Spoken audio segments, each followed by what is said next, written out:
Hello, I'm Jenna, and I'm by myself today, except I have some cats. They might join me, you never know. We'll see what happens. So a lot of people have been asking me, and especially in the Q&A, wanting to talk about the deaf community and the LGBTQIA plus community, and if there's any similarities between them. And yes, there are. There's quite a lot. I've done a lot of research on this while I was in college, and I found a lot of similarities. There's still a lot of differences as well, but in the overall big pictures, there is some overlapping areas. I would say one of the biggest areas that I've noticed is the shared experiences. There is a high percentage in both groups that do not have family members that identify as the same as who they are, such as deaf people are often born to hearing parents.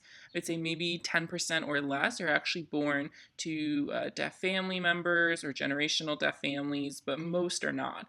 So most are born and they don't have any idea of what deaf culture is, community, ASL, anything like that. Sometimes they're really lucky, they might find somebody right away, sometimes they might not. Sometimes they might find out later. The experiences vary, but overall, they have that experience of finding another deaf individual outside of their family and having a shared experience with them and bonding in that aspect. And then they're able to find, a way into the community and go from there. Kind of the same with the LGBTQIA community. Most of them are born into families that are cisgender, straight, and it's very rare to have a family member who is similar to them or maybe has a different identity. They just assume that I'm straight. I have to be straight. I have to follow, whatever was assigned to me at birth, whatever that identity was, and that's who I have to be. They don't realize that you can change, you can be different, than what your family thinks or expects of you. You can, maybe hopefully get in contact with somebody, outside of your family or your area that you're in and find a community and then join that community and have a shared experience with somebody similar. So there's kind of a similarity in that aspect between the two communities that I've noticed. Another thing that I've noticed, which is really interesting, is I think it was around last year, I was taking an LGBTQIA studies class, and it was talking about intersex people. I believe this is a sign, that's what I've seen. And just before that, I wasn't even aware really of the word much. And so as I was learning about some of the medical issues and experiences that people have with doctors, often they are born and people can't identify who they are and they have to try and pick, what gender do you want right away. And often they have surgery to try and fix them to get them to, expect to be a certain way and grow up to follow whatever that gender is. But that's not always right. Is it even necessary? People can just be normal the way that they are, however they're born. And that's kind of a similar concept of deaf children. A lot of times when they're born, people say you have to be fixed, you must have, cochlear implant, you have to improve them, not thinking about what do they want. And it's called informed consent. It's a really hot topic right now. It's kind of a sticky situation. Do doctors have all of the information? Probably not. Do they give you everything? Probably not. They're biased. You have to think, where do they get their money from? Because sometimes, hearing aids or things like that, ASL, they don't really make a lot of money from that. But cochlear implants and surgery, that entire industry, it's a multi-billion-dollar industry. And I'm not saying the cochlear implants are bad, they're perfectly fine. But when you're thinking about, a child who's just born, a baby, in my opinion, I just don't think that you're considering their consent and what it's going to be like when they grow up, They'll lose whatever hearing they have left once they get that implant. Maybe when they grow up, they might even have medical issues concerning that. There's risk involved. It's the same idea with intersex.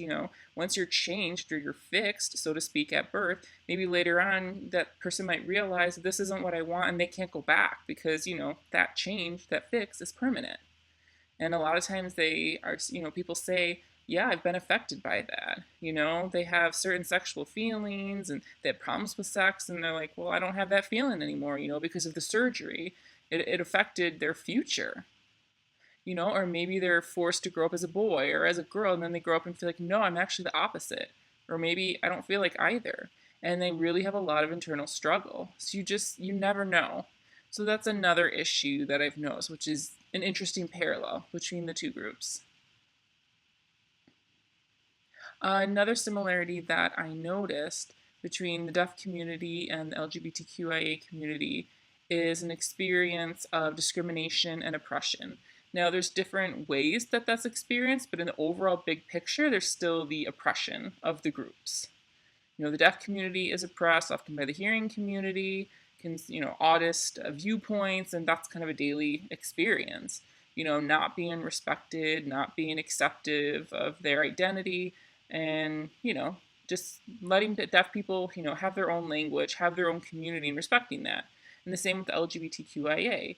In the overall, people think you should be straight, you should be cisgender, you should be whatever, while the LGBT community says, no, I want you to respect my identity, my community. So, and they have that shared experience of being oppressed, every day, maybe by their family, just by society in general.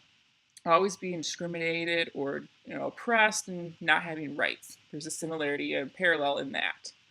There's an article which I will leave in the description, which is it's a great article talking about the established website. It's like a news blog and written by Alex Blue. And Alex is a really, really great writer talking about the parallels between LGBTQIA and the deaf community. It's wonderful. I really highly recommend that you read the article. It's really great, and it's a very condensed article talking about the topics, and then, kind of give some expansion on that as well if you're interested. So overall, that is the video. I know it's kind of short, but if you like this video, click the thumbs up. And if you haven't subscribed, please subscribe. I really appreciate it. And also, check out our Patreon page. If you want to give us some support, we'd be really appreciative of that. We're always thankful. And if you give us some support, that would be cool. There's perks involved as well. So check it out. Maybe you want to do that. Okay, well, I hope you guys have a good day and take care. Bye. And set up a P.O. box. That way you can send us letters or whatever you want. Or you can send something to the cats. They're pretty popular, so. Right. We thought it would be nice,